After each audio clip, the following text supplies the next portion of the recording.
تمیز شد بچم. چه خوشگله.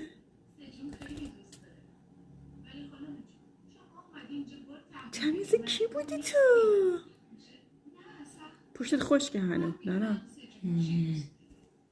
اینجا بگولم تنمه.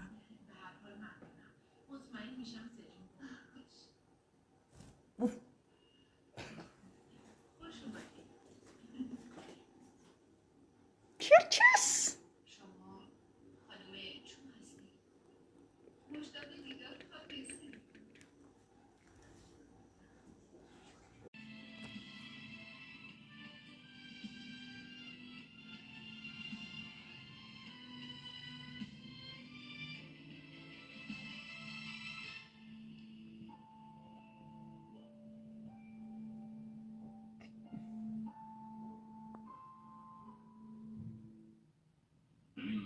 زنگ زدم فکر نکنی به خودم مهم میرسید.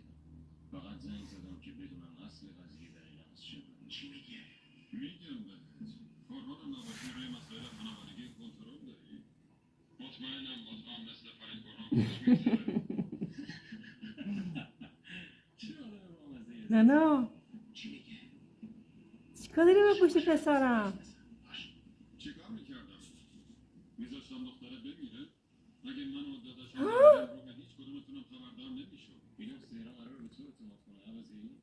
به من چه؟ اصلا به هر کی که میخواد اعتماد کنه. فقط درمان رو قبول کنه و زنده بمونه. من دیگه هیچ. چیکار داری به پشت پسرم؟ تو بیا پیش من. در دیره اون انسان. آره. اینطوری هم قانع بشی و بره به خدا که من راضیم. خیلی خوب میکشم بفرست میرم. تنها میای؟ بدونم دستم انگشتم گاز گرفت. عجب فیلگی. ما که افتادم بهت زنگ میزنم خبر میدم. خداحافظ. گوشیرم گاز گرفت. با کی حرف میزنی؟ با دوستم حرف میزنم. گفتی تنها میام و اینا. داری چی کار میکنی کاری؟ چی؟